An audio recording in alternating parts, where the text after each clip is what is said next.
우리 2023 비전을 큰 목소리로 외쳐보도록 하겠습니다. 시작.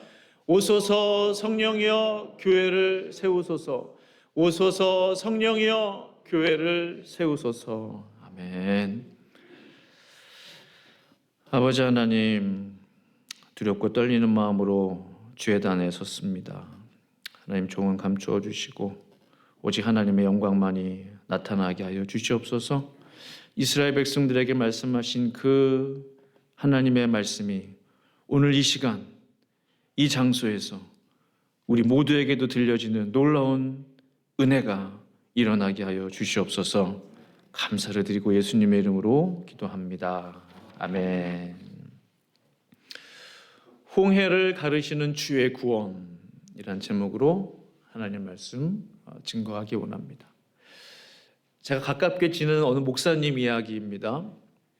그분이 전도사 때 이제 모든 목사 안수 과정을 다 마치시고 이제 안수를 받기 위해서 이제 다 준비가 되셨어요.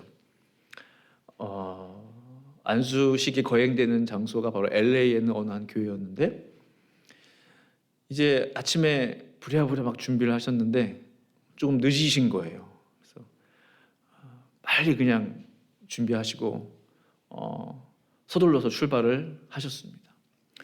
당연히 이제 잘 출발을 하셨겠죠? 그렇게 생각을 하시고 출발을 하셨을 겁니다. 근데 시간이 좀 이렇게 줄어야 되는데 막 줄지가 않는 거예요. 그래서 LA 뭐 다녀오신 분들 아시겠지만 가끔 트래픽 때문에 길이 좀 막히잖아요. 그래서 시간이 안 줄고 그대로 있거나 뭐 그렇단 말이에요. 그래서 뭐 그런가 보다 생각을 하셨겠죠. 근데 한참을 달려도 시간이 도무지 줄지는 않고 계속 늘어나는 거예요. 나중에 자세히 내비게이션을 보고 살펴보니 엉뚱한 방향으로 가고 있었던 거예요. 뭐 거의 반대로 가셨는지 어떻게 하셨는지 서둘러서 그냥 차를 돌려서 다시 LA 쪽으로 차를 돌렸습니다. 이미 한참 갔기 때문에 시간적으로 많이 지금 손해를 보게 된 거죠. 겨우 늦지 않게 늦었지만 겨우 안수식에 딱 맞춰서 도착하셔서 안수를 받으실 수 있으셨다. 그런 이야기를 제가 직접 들은 기억이 납니다. 모든 운전자들은 같은 마음일 겁니다. 목적지를 향해 빨리 갈 수 있으면 가장 좋은 거죠. 일부러 돌아갈 필요가 있을까요? 없을까요? 없습니다. 뭐 돌아가게 되면 일단 시간 늘어나죠. 체력적으로도 피곤하죠. 가스 또 계속 들어가죠. 좋을 게 없단 말이에요.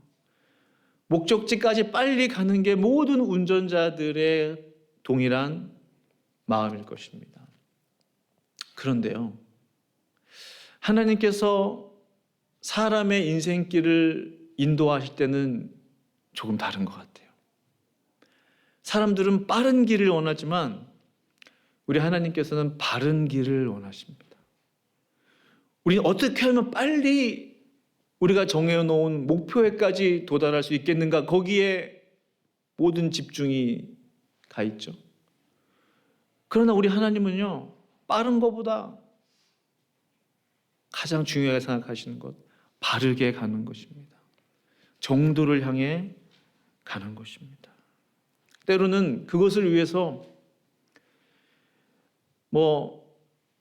사람 같은 경우는 사람들은 몇 시간 이렇게 돌아가고 하지만 하나님께서 돌아가게 하실 때는요, 몇 달을 돌아가게 하실 때가 있고 때로는 몇 년을 돌게 하실 때가 있고 실제로 피지컬리 정말 대륙을 돌아가게 하실 때가 있고 그것이 몇 년, 몇십 년 걸릴 때가 있습니다. 그런데 하나님은요, 꼭 그렇게 하고야 마시는 하나님이세요. 하나님이 정해놓으시면 반드시 그렇게 되는 것입니다. 이집트에서 나온 이스라엘 백성들 대략 200만에서 250만까지도 본다고 합니다. 학자들마다 조금씩 견해가 있지만 다르지만요. 얼마나 많은 숫자예요. 200만이라고만 하더라도 200만 명이나 되는 사람들이 상상할 수가 없습니다. 2,000명만 돼도 사람들이 막 바글바글하고 모일 텐데. 그들의 최종 목적지는 어디였나요? 가나안 땅이었습니다. 가나안 땅. 가나안 땅까지 갈 수 있는 여러 가지 길들이 있었어요, 당시에요. 총 4개의 길이 있었던 것으로 추측합니다. 그 중에 가장 빠른 길이 어떤 길이에요? 지도를 보시면요. 저 위에 지중해가 보이고 그 푸릇푸릇한 곳이 이집트. 그렇죠? 농사를 많이 지었던 저 노란 길이, 방금 나온 노란 길이 바로 블레셋 길입니다. 블레셋 사람의 길. 그 말은 뭐예요? 블레셋 사람들이 저 길을 닦았거나 아니면 블레셋으로 가는 길이겠죠. 저 길이 가나안 땅까지 갈 수 있는 가장 빠른 길, 동시에 가장 편한 길이에요. 해안가이기 때문에 이 베이에리아 이쪽 지역도 선선하잖아요. 한여름에도 별로 안 덥고. 샌프란시스코 쪽 가면은 더 선선하잖아요. 잘 아실 겁니다. 똑같다는 거죠. 바닷가를 끼고 있는 길이기 때문에 훨씬 내륙보다 가기가 좋아요. 길도 평탄합니다. 저 사이나이 반도 밑으로 내려갈수록 더 덥고 길도 안 좋고 그렇다는 거죠. 대부분의 사람들, 아니 모든 사람들이 저 길을 생각했을 거예요. 가나안까지 가는 가장 빠른 길, 좋은 길, 저것이 현명한 길이다, 바른 길이다 라고 생각을 했겠죠. 그러나요, 하나님은 뭐라고 말씀하시죠? 17절에 바로가 백성을 보낸 후에 출애굽했어요. 블레셋 사람의 땅의 길은 가까울지라도, 이 블레셋 길을 말하는 겁니다. 블레셋 길이 가까울지라도 하나님이 그들을 그 길로 인도하지 아니하셨으니 이는 하나님이 말씀하시기를 이 백성이 전쟁을 하게 되면 마음을 돌이켜 애굽으로 돌아갈까 하셨습니다.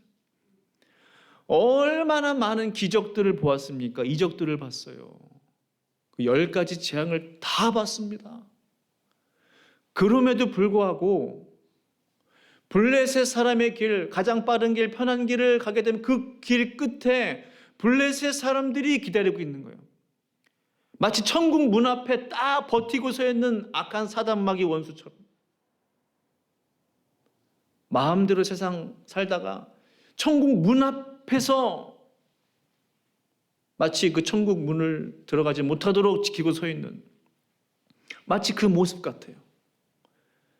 룰루랄라 편하게 소풍 가듯이 블레셋 길을 따라가다가 갑자기 블레셋과 전쟁을 하게 되면 어떻게 되겠습니까? 전혀 전쟁할 준비가 안 돼 있어요. 한 달, 길어야 2달이면 가나안 땅까지 들어갈 수 있다고 봅니다. 250만 명이나 된 사람들이요. 2달 동안 뭘 할 수 있겠습니까? 그냥 편하게 걷다가 전쟁을 하게 되면 전혀 준비가 안 돼 있었다는 것이죠. 하나님은 아셨다는 거예요. 사람의 눈으로 볼 때 가장 빠른 길이라 할지라도, 가장 숏컷이라 할지라도 저 길로 가게 되면 저 길은 생명의 길이 아니라는 것. 모두가 찾는 길, 마치 넓은 길과 같습니다. 힘들지 않은 길, 모두가 좋아하는 길, 해피한 길. 그러나 그 길을 가는 목적은 뭐예요? 그 길을 위한 것이 아니고 가나안 땅까지 가야 되는 거예요. 하나님이 약속하신 하나님의 나라, 천국까지 가기 위해서는 편안한 길이 다가 아니라는 것이죠. 하나님은 그것을 아셨어요. 저들이 가나안 땅에 들어가지 못할까 염려하셨던 거예요. 블레셋과 전쟁을 하게 되면 이미 완전히 거의 망해버린 이집트로 돌아갈 정도로 이스라엘 백성들의 마음이 전혀 준비가 안 돼 있었다는 겁니다.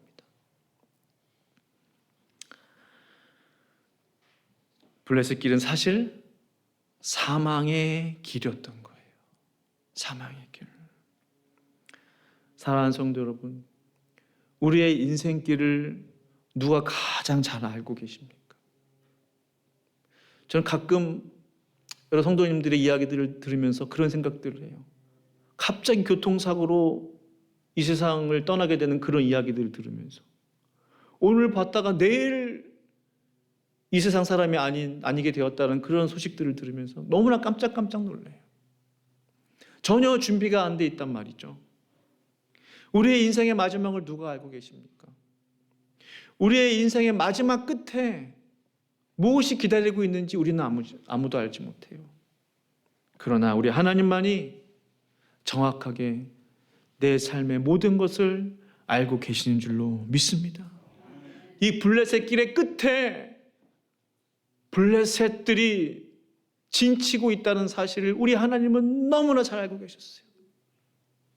이스라엘 백성들을 지켜주시기 위해서, 그들을 보호해 주시기 위해서, 그들을 생명의 땅 가나안 땅까지 온전히 인도해 주시기 위해서 가장 빠른 길로 인도하지 않으셨다는 사실입니다.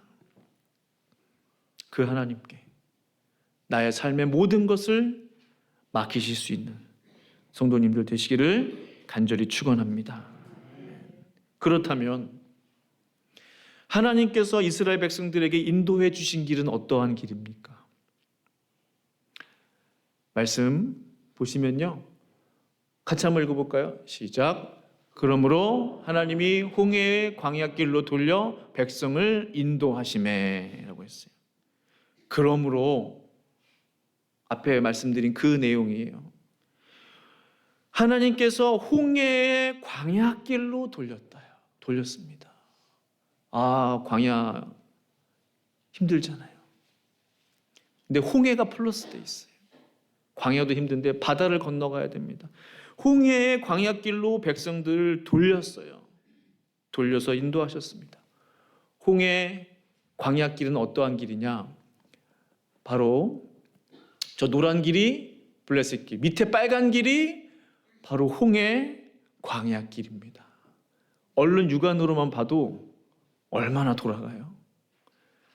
저 사이나이 반도를 페니실라를 쭉 끼고 한 바퀴 돌아가지고 올라가는 가장 먼 길, 가장 험한 길, 힘든 길이 바로 하나님께서 이스라엘 백성들에게 제시해 주신 길입니다.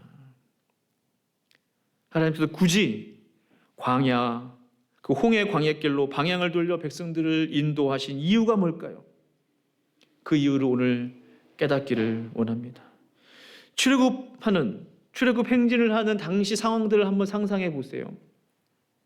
기대감에 부풀어 오른 그 200만, 250만이나 되는 사람들이 행진하는 모습, 아이들은 콧노래를 부르며 또 각자 끌고 나온 짐승들을 이끌며 처음 시작은 아주 해피했을 거예요. 구름 기둥이 갑자기 나타나서 백성들을 인도합니다. 사진을 제가 찾아보니까 저 구름이 가장 좀 자연스럽게 보이더라고요. 저보다 더 멋있었는지는 모르죠. 저보다 더 컸는지는 모르죠. 저와 같은 구름 기둥으로 인도함 받고 밤에는 불 기둥으로 하나님께서 그들을 인도하셨습니다. 말씀 보시면 여호와께서 그들 앞에서 가시며, 이게 중요한 거죠. 그들 앞장서셨다는 거예요. 그들 앞에서 앞장서셨다. 낮에는 구름 기둥으로 그들의 길을 인도하시며 밤에는 불 기둥을 그들에게 비추사 낮이나 밤이나 진행하게 하시니. 이 모습을 상상해 보면 참 기분이 좋아요. 하나님께서 그 홍해 광야길, 가장 힘든 길, 가장 어려운 길, 척박한 길, 좁은 길, 너희들끼리 가라. 난 뒤따를게. 한번 어디 잘 가나 보자. 이게 아니고 우리 여호와 하나님께서 앞장서신다는 사실입니다. 이것이 우리에게 힘을 주세요. 위로가 됩니다. 하나님은 어디 계십니까? 내가 힘들고 어려울 때 하나님은 어디 계십니까? 어디 계시긴 어디 계세요? 앞장서 계시는데, 앞서고 계시는데. 이스라엘 백성들이 그 하나님을 따라 행진하고 있는 것입니다. 그런데요, 하나님을 따라서 가고 있는데 점차 분위기가 이상해요. 저 멀리 푸릇푸릇한 바다가 보이기 시작해요. 넘실대는 파도가 보이기 시작해요. 수근수근 사람들이 동요하기 시작합니다. 바다네, 바다야. 여길 도대체 왜 온 거야? 뭐 놀러 오면 좋죠. 그러나 이들은 가나안까지 가야 된단 말입니다. 200만 명이나 되는 사람들이 탈 수 있는 배는 존재하지 않아요. 바다를 건너가려면 배를 타야 되잖아요. 단 100명이 탈 수 있는 배도 그들에게는 없었습니다. 막다른 골목으로 궁지로 몰리게 된 거예요. 바로 그때 뒤에서는 잘 아시는 대로 바로의 군대가 추격하고 있습니다. 앞으로 나아갈 수도 없고 그렇다고 뒤로 물러설 수도 없는 정말 진퇴양난의 위기에 처하게 된 거예요. 아이들의 그 콧노래 소리는 이제 울음으로 변하기 시작합니다. 사람들이 난리가 났어요. 우리 이제 어디로 가란 말이야. 백성들의 마음에 두려움과 공포가 가득 차기 시작했습니다. 결국 그들은 폭발합니다. 어떻게 폭발해요? 11절 12절 말씀입니다. 같이 한번 읽어보실까요? 11절부터 시작. 그들이 또 당신이 우리를 이끌어내어 이 광야에서 죽게 하느냐? 어찌하여 당신이 우리를 애굽에서 이끌어내어 우리에게 이같이 하느냐? 우리가 애굽에서 당신에게 이른 말이 이것이 아니냐? 이르기를 우리를 내버려 두라. 우리가 애굽 사람을 섬길 것이라 하지 아니하더냐? 애굽 사람을 섬기는 것이 광야에서 죽는 것보다 낫겠노라. 무슨 말이에요? 모세, 당신 내가 말하지 않았나? 이러려고 우리를 여기까지 고생시켜서 이끌어냈냐는 거예요. 이러려고 애굽에서 우리를 이끌어냈냐? 앞에는 바다, 뒤에는 군대. 이렇게 죽는 것이 너의 계획이냐는 거예요. 우리가 진작에 말하지 않느냐? 애굽 사람 섬기는 게 낫겠다고. 우리가 말했잖아. 광야에서 죽느니 애굽 사람을 섬기다가 죽는 게 낫겠다. 우리를 그냥 내버려 둬. Leave me alone 하잖아요. 그냥 내버려 두라고. 나를 왜 귀찮게 하는 거야? 그런 고백들 하신 적 있어요. 하나님 나를 왜 고생시키십니까? 나를 좀 가만히 좀 놔둬요. 나를. 내 인생에 간섭하지 말란 말이에요. 그냥 이집트 사람 이렇게 살다가 죽는 게 나아요. 그냥 이대로 살다가 우리는 못 났으니까. 우린 노예니까 노예로 살다가 평생 노예로 죽는 게 낫다 이겁니다. 우리를 그냥 내버려 둬요. 얼마나 이스라엘 사람들의 이 마음이 느껴지는지 몰라요. 이 정도로 이 사람들이 뼛속까지 노예의 삶이 완전히 지금 젖어 있는 거예요. 뼛속까지 노예구나. 지금까지 봤던 그 모든 하나님의 능력, 하나님의 이적, 그 10가지 재앙을 통해 하나님 나타내 주신 그 모든 하나님의 권능들 다 어디로 갔습니까? 아직도 그렇게 많이 하나님의 능력을 보고 또 보고 경험했음에도 불구하고 아직도 노예 근성이 마음 가운데 있는 거예요. 이것을 통해 우리가 무엇을 알 수 있습니까? 우리 안에 있는 죄의 근성, 노예의 근성, 우리 안에 있는 그 모든 부정적인 불신의 마음, 의심의 마음들이 떨어지기가, 끊어지기가 이렇게 힘들다는 거예요. 우린 믿을 것 같아요. 그렇지 않으세요? 저 같으면 물이 그 나일강이 정말 피로 변하는 거 그거 하나만 봐도, 지팡이가 뱀으로 변한 것만 봐도 하나님을 정말 믿을 것 같아요. 이스라엘 사람들이 얼마나 많은 기적들을 봤습니까? 그런데도 믿기가 힘들어요. 그것이 우리 사람이구나. 그것이 우리 죄된 본성이구나. 그래서 고백하지 않을 수가 없습니다. 위기가 생기니까 우리는 이러한 사람입니다. 아직 우리들은 이러한 사람들입니다라는 것을 스스로, 본인들 스스로 증거해 주는 거예요. 노예로 살게 내버려 달라 이겁니다. 이집트로 돌아가겠다. 망해버린 그 나라로 가서 뭐 하겠다는 겁니까? 뭐 하겠다는 거예요. 정말 준비가 안 돼 있죠. 그러니 블레셋 길로 갔다가는 다 죽는 겁니다. 하나님이 그래서 그들을 인도하지 않은 거예요. 아, 여기 하나님의 섭리가 있구나. 하나님은 우리를 너무나 사랑하셔서 편한 길로 왜 인도하고 싶으지 않으시겠어요. 하나님은 우리를 왜 빨리빨리 성공도 시켜주시고 복도 주시고 건강도 주시고 모든 것을 편하게 왜 그런 마음이 없으시겠어요. 우리 하나님 아버지께서. 그런데 우리 하나님은 너무나 마음이 깊으시고 모든 것을 아시는 전지전능하신 하나님이시잖아요. 그렇게 알았다가는 다 죽는다는 것을 아시는 거예요. 우리를 너무나 잘 아시는 거예요. 우리의 본성을, 우리의 마음을. 그래서 하나님께서는 홍해 광야길로 선택하실 수밖에 없었던 것입니다. 이제 홍해 앞에서 하나님이 옳았다는 것이 드러났죠.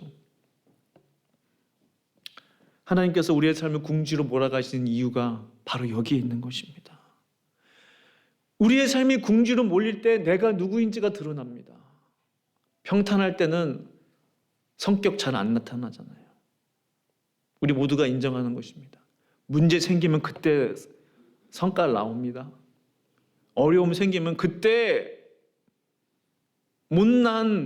내 못난 자아가 막 불쑥불쑥 나오는 거예요. 모두가 해피하고 좋을 때는 모릅니다. 그때 내 자신을 깨닫게 돼. 내가 아직도 이 죄의 본성을 끊지 못했구나. 아직 내 안에 이런 연약함, 죄들이 허물이 있구나. 동시에 우리가 궁지에 몰리게 되면, 어려움을 겪게 되면 그때 또 하나님을 발견하게 돼요. 그래서 하나님이 필요하구나. 그래서 전능하신 하나님의 도우심이 필요하구나. 나를 발견하고 하나님을 발견하는 시간이 바로 우리가 궁지에 몰렸을 때라는 사실입니다. 우린 그때 하나님이 누구이신지를 알게 돼요. 나의 연약함은 작아지게 돼요. 이스라엘 백성들이 홍해 앞에 섰을 때 그들이 홍해를 건널 수 있게 된 것, 그들의 힘이 단 0.001%도 들어가지 않았다는 사실이에요. 완전히 100% 하나님의 능력과 권능으로 그들이 이 홍해를 건넜다는 사실이에요. 우리의 삶의 모든 문제가 마찬가지라는 사실입니다. 나의 힘으로는 도무지 해결할 수 없는 문제, 해결할 수도 없는 문제, 마치 나만이 해결할 수 있다. 하나님께서 그것을 보여주시기 위해서 그때 하나님이 어떠한 하나님인가를 우리가 발견하게 된다는 거예요. 평탄할 때는 몰라요. 평범하게 살 때는 몰라요. 하나님이 어떠한 분인지 배워서만 알아요. 성경을 통해서 지식적으로는 알아요. 하나님은 천지를 창조하시고 하나님 우주 만물을 만드시고 나와는 상관이 없어요. 근데 그게 딱 내 마음에 와닿습니까? 그렇지 않아요. 배워서는 잘 알죠. 그 하나님이 정말 나의 하나님이 되어야 된다는 것이죠. 그러려면 그 하나님의 역사하심이 나를 통해서도 나타나야 되는 거예요. 내 삶에 홍해를 만났을 때 그 하나님을 만날 수 있다는 사실입니다. 그때 아무개야, 너는 가만히 서서 너 할 거 없다 이거예요. 내가 너를 어떻게 구원해냈는지 그것을 보라. 그리고 하나님 앞에 우리가 할 일은 뭐예요? 온전히 영광 돌리면 되는 거예요. 할렐루야, 하나님만이 참 신이십니다. 하나님만이 참 유일하신 여호와 하나님이십니다. 영광 돌리고 찬양 드리면 되는 것입니다.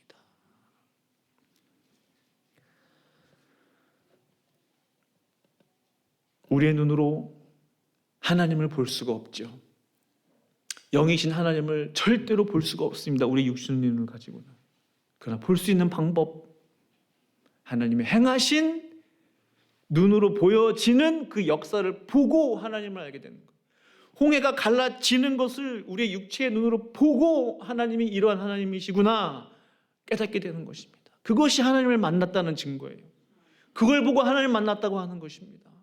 내 삶에 그러한 역사들이 많이 일어나기를 간절히 축원합니다. 저는 기도합니다. 하나님 교회를 통해서, 저의 삶을 통해, 우리 성도님들의 삶을 통해서 하나님의 살아계심의 증거들이 나타나게 하여 주시옵소서. 그 증거들이 나타나야 돼요. 그 증거들이. 거기에 모든 것을 우리가 걸 수 있어야 합니다. 그것을 볼 때에, 그것을 본 많은 이방인들이 구원을 얻지 않았습니까? 기생 라합이 그것을 보지도 못해 듣기만 했는데도 그 하나님 때문에 벌벌벌벌 떨었습니다. 그녀가 그 집 식구들과 구원받지 않았습니까? 이것입니다. 하나님의 역사하심을 통해서 먼저 믿는 우리들이 더 믿음이 굳건하게 되고, 그 역사하심을 다른 사람들이 볼 때, 이방인들이 볼 때, 예수님 믿지 않은 사람들 볼 때 그들이 하나님을 믿게 되고, 비로소 놀라운 생명의 구원이 그들에게도 나타나게 된다는 사실입니다. 신명기 11장 7절에 그래서 이렇게 말씀하고 계세요. 너희가 여호와께서 행하신 이 모든 큰 일을 너희의 눈으로 보았느니라. 아멘. 하나님은 우리가 하나 알게 되는 거, 보여주시는 하나님이세요. 시청각 교육을 하시는 하나님. 그런 맥락으로 볼 때 우리 예수님께서 얼마나 시청각 교육을 잘하셨는지 몰라요. 비유를 들어주시고 상상의 날개를 피게 하시고 실제로 여러 가지 보이는 것들을 통해서 하나님을 믿게 하셨다는 사실이, 이 모든 큰 일을 너희의 눈으로 보았느니라. 우리의 눈으로 보았기 때문에, 우리가 경험했기 때문에 하나님의 살아계심을 절대로 부인할 수 없게 되는 것입니다. 아우성대는 고래고래 소리 지르는 백성들 앞에 이 모세의 반응이 참으로 대단합니다. 모세가 그들하고 말 섞지 않아요. 이거 뭐 나도 몰라. 나도 하나님 따라서 왔는데 왜 나한테 책임을 돌려. 나도 피해자야. 뭐 이런 식으로 얘기하지 않았어요. 모세는 그냥 하나님이 말씀하신 것을 그대로 전달했습니다. 13절 14절 말씀 보시면요, 모세가 백성에게 이르되 너희는 두려워하지 말고 가만히 서서 여호와께서 오늘 너희를 위하여 행하시는 구원을 보라. 너희가 오늘 본 애굽 사람을 영원히 다시 보지 아니하리라. 아멘. 두려워하지 말고 가만히 서서 구원을 보라는 거예요. 가만히 서서 구원을 보라. 어떤 뜻입니까?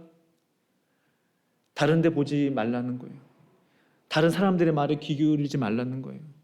환경 보고 낙심하지 말라는 거예요. 서서, 하나님 앞에 서서 하나님께 집중하라는 것입니다.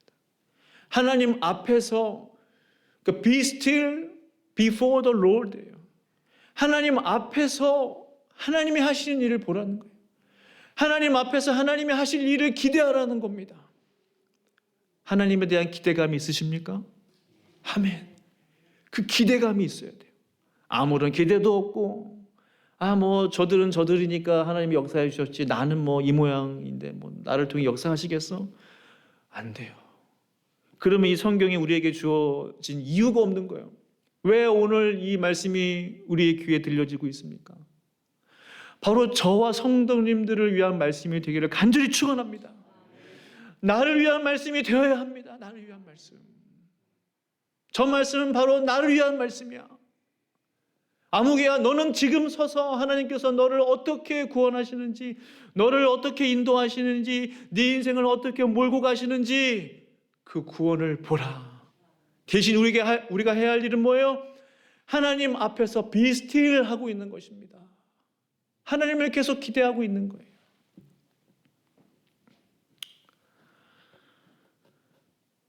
그때에 하나님의 놀라운 역사, 지팡이를 들고 손을 바다 위로 내밀어 그것이 갈라지게 하라. 이스라엘 자손이 바다 가운데서 마른 땅으로 행하리라. 아멘. 이 말씀대로 하나님께서 이스라엘 백성들 가운데 행해 주신 줄로 믿습니다. 말씀을 마무리합니다. 우리가 앞으로 인생을 살아가면서 지금도 그렇지만 많은 홍해들을 만날 것입니다. 그때 우리가 할 수 있는 일은 무엇입니까? 그때 우리가 취할 수 있는 행동은 무엇입니까? 하나님 앞에서 비스틸하고 있는 것입니다. 그리고 하나님께서 행하실 일을 기대하는 것입니다. 하나님, 나의 삶에도 홍해가 갈라지는 것 같은 놀라운 역사가 일어나게 하여 주시옵소서. 그 기도를 하고 기다리는 거예요. 우리의 목표를 높이 잡아야 합니다. 우리에게 성경을 주신 이유가 거기에 있는 거예요. 우리의 신앙의 목표를 높이 잡아야 돼요. 그래야 중간이라도 합니다. 나에게는 아무런 기적도 필요 없어요. 나에게는 아무런 하나님의 신유든 역사든 은사도 그건 거기까지밖에 못하는 거예요. 우리의 목표를 높이 잡고 하나님의 나를 통해서도 반드시 홍해가 갈라지는 놀라운 구원의 역사가 일어날 것입니다. 믿음으로 선포하고 그 역사는 하나님께 맡기는 것입니다. 우리 믿음이 준비되면 하나님께서 역사해 주시는 것이에요. 그 역사는 하나님의 영역입니다. 그러나 우리의 역할은 뭐예요? 하나님 앞에 비스틸하고 있는 것입니다. 믿음으로 끝까지 포기하지 않는 자에게 반드시 생명의 역사, 구원의 역사, 능력의 역사가 일어나게 될 줄로 믿습니다. 함께 이 시간 기도하시겠습니다. 기도하실 때에 우리 통성으로 한번 기도하면 좋겠습니다. 하나님, 내 삶에 있는 혹시 노예 근성과 같은 과거에 매여 있는, 과거에 묶여 있는 것들 없습니까? 하나님은 그것도 다 떨쳐버리기를 원하세요. 우리가 지금 애굽에 있는 것이 아닙니다. 가나안을 향해 가는 거예요. 애굽적인 요소들, 과거의 나의 삶들, 모습들, 연약함들, 부족함들, 죄들, 허물들 다 떨쳐버리고 던져버리기를 원합니다라고 하나님 앞에 기도하기를 원하고 가나안을 향해 달려가게 하여 주시옵소서. 홍해가 갈라진 놀라운 구원의 역사가 내 삶을 통해서도 나타나게 하여 주시옵소서. 우리 합심으로 기도합니다. 어루가신 하나님,